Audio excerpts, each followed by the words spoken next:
Novruzlu Kənd qəbristanlığında daha bir məzarın önündə dayanmışam. Bu Qasımov İskəndər Hacıoğlunun məzarıdır.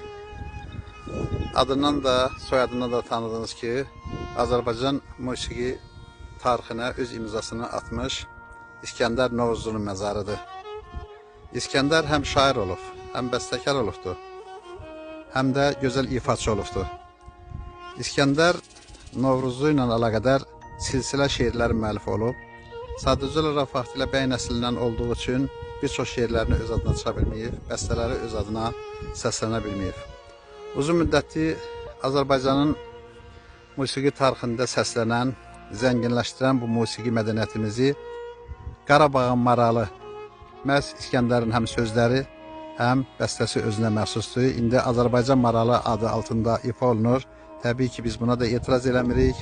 O, ümumilikdə bütün Azərbaycanı sevirdi və belə bir gözəl sənət əsərində meydana gətirmişdi. Bundan başqa onun Qaragilə xalq mahnısı var, Ağdama həsrətliyi mahnı var, Qarabağdadır, Daşkəsəndə, Gəncə və digər mahnıları, şeirlərini bilirik.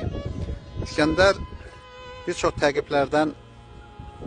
təqiblərə dözə bilməyərək axırda Azərbaycandan bilirsiniz ki, gedir kənara, Türkmənistana gedir. Türkmənistanda da Türkmənistan Filarmoniyasında çox böyük vəzifədə bədii rəhbər işləyir və Aşxabad zəlzələsi zamanı artıq teatr tamaşası zamanını bu zəlzələ baş verdiyi üçün oradan o sağ qutararaq öz evini gedir axtarır. Zəlzələ dağıdılmış yerlərdə ailəsini, övladlarını tapa bilmir və sonradan yenə Azərbaycana qayıdıb gəlir.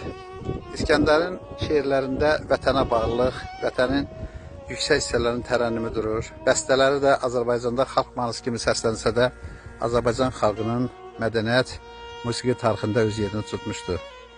O, bir çox şeirlərində şeirlərin özünə məxsus olduğunu qeyd edirdi.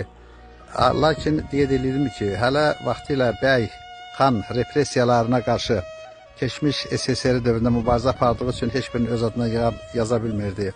Öz adı ilə təqdim edə bilmirdi. Şeirlərin birində deyir ki, İskəndər, əlimdə qələmim çalışdım Allah, şeirə, qəzələ alışdım Allah.